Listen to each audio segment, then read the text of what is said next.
ଦର୍ଶକ ବନ୍ଧୁ ମନେ ରଖନ୍ତୁ, 1 ନମ୍ବର, ଯେଉଁ ମହିଳାମାନଙ୍କର ଆଖି ପାରା ଆଖି ଭଳି ହୋଇଥାଏ, ସେହି ମହିଳାମାନେ କପଟି ଲମ୍ପଟି ସ୍ୱଭାବର ହୋଇଥାନ୍ତି। 2 ନମ୍ବର, ଯେଉଁ ମହିଳାମାନଙ୍କର ଆଖି ରକ୍ତବର୍ଣ୍ଣୀ, ସେହି ମହିଳାମାନେ ସ୍ୱଭାବରେ ଚିର ଦୁଃଖିନୀ ହୋଇଥାନ୍ତି। 3 ନମ୍ବର, ଯେଉଁ ମହିଳାମାନଙ୍କର ନାକ ଚେପେଟା ହୋଇଥାଏ, ସେହି ମହିଳାମାନେ ବୁଦ୍ଧିମତୀ ଓ ଗୁଣବତୀ ହୋଇଥାନ୍ତି। 4 ନମ୍ବର, ଯେଉଁ ମହିଳାମାନଙ୍କର ଚାଲି ଦେଖିବେ ହାତୀ ଚାଲିଲା ପରି ଝୁଲି ଝୁଲି ଚାଲୁଥାନ୍ତି, ସେହି ମହିଳାମାନେ ସୌଭାଗ୍ୟଲକ୍ଷ୍ମୀ ଓ ସୌଭାଗ୍ୟବତୀ ହୋଇଥାନ୍ତି। 5 ନମ୍ବର, ଯେଉଁ ମହିଳାମାନଙ୍କର ଆଖି ଟେରି ହୋଇଥାଏ, ସେହି ମହିଳାମାନେ ଦୁନିଆରେ କିଛି ବି ଖୋଜି ନଥାନ୍ତି। 6 ନମ୍ବର, ଯେଉଁ ମହିଳାମାନଙ୍କର ଚକ୍ଷୁ ବିରାଡ଼ି ଆଖି ଭଳି, ସେହି ମହିଳାମାନେ ହତଭାଗିନୀ ହୋଇଥାନ୍ତି। 7 ନମ୍ବର, ଯେଉଁ ମହିଳାମାନଙ୍କର ମୁଖମଣ୍ଡଳ ଗୋଲାକାର ହୋଇଥାଏ, ସେହି ମହିଳାମାନେ ଜୀବନରେ ବହୁତ ଧନବାନ ହୋଇଥାନ୍ତି। 8 ନମ୍ବର, ଯେଉଁ ମହିଳାମାନଙ୍କର ମୁଖରେ କେତେବେଳେ ବି ହସ ପ୍ରକାଶ ପାଏ ନାହିଁ, ସେ ଦୁଃଖ ଓ ଦାରିଦ୍ର୍ୟ ଭୋଗ କରନ୍ତି। 9 ନମ୍ବର, ଯେଉଁ ମହିଳାମାନଙ୍କର ବାମ ସ୍ତନରେ, ବାମଗଣ୍ଡରେ, ବାମକଣ୍ଠରେ, ବାମକରରେ ବା ବାମକର୍ଣ୍ଣରେ ତିଳଚିହ୍ନ ଥାଏ ବା ଭାତୁଡ଼ି ଥାଏ, ସେହି ମହିଳାମାନେ ବହୁତ ସୌଭାଗ୍ୟବତୀ ହୋଇଥାନ୍ତି। 10 ନମ୍ବର, ଯେଉଁ ମହିଳାମାନଙ୍କର ସ୍ତନ ବଡ଼, ପିଚା ବଡ଼ ହୋଇଥାଏ, ସେହି ପ୍ରକାର ମହିଳାମାନେ ସାରା ଜୀବନ ସୁଖିନୀ ହୋଇଥାନ୍ତି। 11 ନମ୍ବର, ଯେଉଁ ମହିଳାମାନଙ୍କର କଟି ସରୁ ଓ ସ୍ତନ ସରୁ, ସେହି ମହିଳାମାନେ ଦୁଶ୍ଚରିତ୍ରା ହୋଇଥାନ୍ତି। 12 ନମ୍ବର, ଯେଉଁ ମହିଳାମାନଙ୍କର ସ୍ତନ ବଡ଼ ବଡ଼ ଓ ପିଚା ବଡ଼ ହୋଇଥାଏ, ସେମାନେ ସ୍ୱାମୀ ସୁଖରୁ ବଞ୍ଚିତ ହେବା ସଙ୍ଗେ ସଙ୍ଗେ ନିଜର ରକ୍ତ ସମ୍ପର୍କୀୟ ସହ ଯୌନ କ୍ରୀଡ଼ାରେ ଲିପ୍ତ ଥାନ୍ତି। 13 ନମ୍ବର, ଯେଉଁ ମହିଳାମାନଙ୍କ ପେଟ ସର୍ପ ପରି ସଦୃଶ୍ୟ ହୋଇଥାଏ, ସେହି ମହିଳାମାନେ ବହୁତ ଭୋଜନପ୍ରିୟା ହୋଇଥାନ୍ତି। 14 ନମ୍ବର, ଯେଉଁ ମହିଳାମାନଙ୍କର ଜିଭ ଅତି ବଡ଼, ସେହି ମହିଳାମାନେ ଦୁର୍ଭାଗିନୀ ସ୍ୱଭାବର ହୋଇଥାନ୍ତି।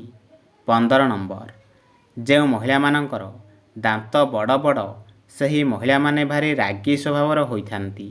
16 ନମ୍ବର, ଯେଉଁ ମହିଳାମାନଙ୍କର ଓଠ ଲାଲ ପରି ଦିଶିଥାଏ, ସେହି ମହିଳାମାନେ ସୁଖ ଶାନ୍ତି ଓ ବୈଭବ ପାଇଥାନ୍ତି।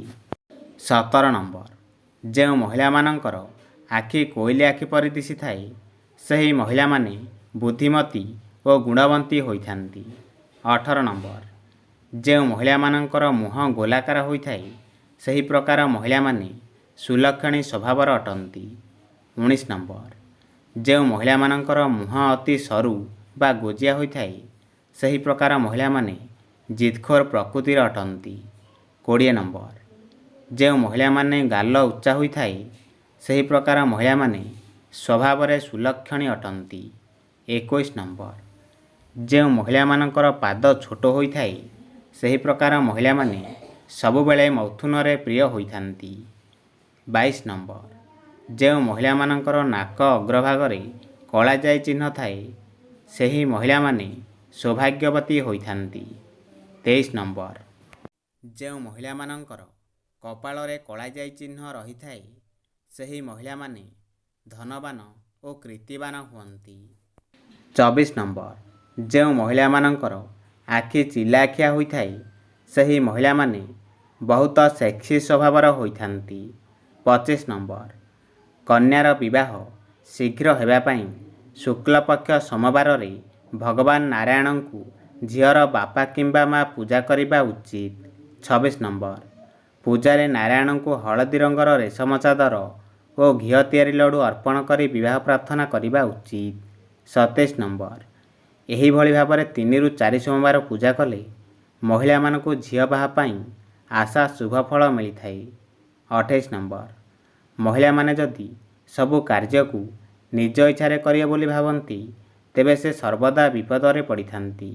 29 ନମ୍ବର, ମହିଳାମାନେ ଯେକୌଣସି କାର୍ଯ୍ୟ କରିବା ପୂର୍ବରୁ ଆଗ ପଛ ବିଚାର କରନ୍ତୁ। 30 ନମ୍ବର, ମହିଳାମାନେ ନିଜର ମନକୁ ସୀମା ଭିତରେ ରଖି କାର୍ଯ୍ୟ କଲେ କୌଣସି ବିପଦର ସମ୍ମୁଖୀନ ହେବେ ନାହିଁ। ଦାୟିତ୍ୱ ଓ କର୍ତ୍ତବ୍ୟରେ ଅବହେଳା କଲେ ମହିଳାମାନେ ବିପଦରେ ନିଶ୍ଚିନ୍ତ ପଡ଼ିବେ। 31 ନମ୍ବର, ଶ୍ୱଶୁର ଘରେ ସ୍ୱାମୀ ରହିଲେ ମହିଳାମାନଙ୍କର ଜୀବନ ଦୁଃଖମୟ ହୋଇଥାଏ। ବିବାହ ପରେ ଯଦି କୌଣସି ମହିଳା ଅନ୍ୟ ପୁରୁଷ ସହ ଖରାପ ସମ୍ପର୍କ ରଖେ ନିଜର ଜୀବନ ଦୁଃଖମୟ ହୋଇଥାଏ। 32 ନମ୍ବର, ଶବଦାହର ଧୂଆଁ ନାକରେ ବାଜିଲେ ବହୁତ କ୍ଷତି ହୋଇଥାଏ, ଧ୍ୟାନ ରଖିବେ।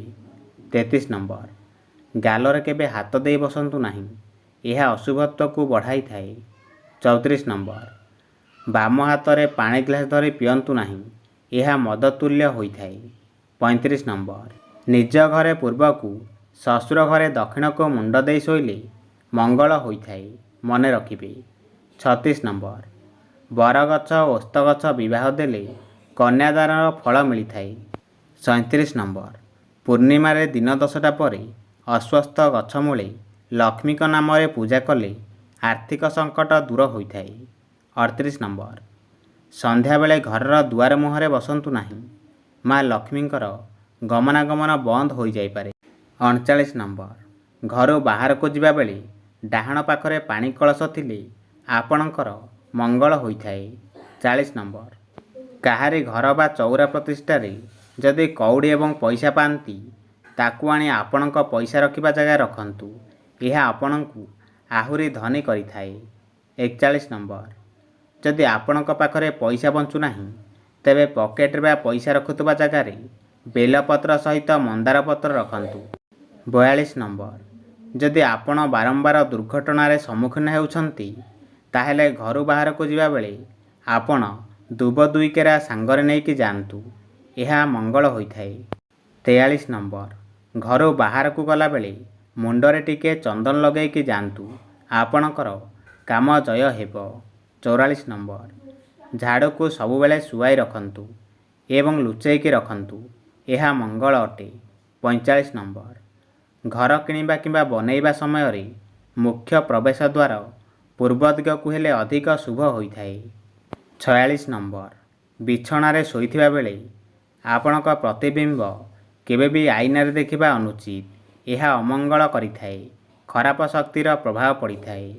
47 ନମ୍ବର, ସନ୍ଧ୍ୟାବେଳେ ଘରର କିମ୍ବା ଦୋକାନର ଲାଇଟ୍ ଜଳେଇ ସାରି ଭଗବାନଙ୍କର ନାମ 3 ଥର ନିଅନ୍ତୁ ଏବଂ ପ୍ରଣାମ କରନ୍ତୁ, ଏହା ଶୁଭ ହୋଇଥାଏ। 48 ନମ୍ବର, ବିଲ୍ଡିଂର ସର୍ବଶ୍ରେଷ୍ଠ ଫ୍ଲାଟରେ କେବେ ବି ବାସ କରନ୍ତୁ ନାହିଁ, ଏହା ଶୁଭ ହୋଇନଥାଏ।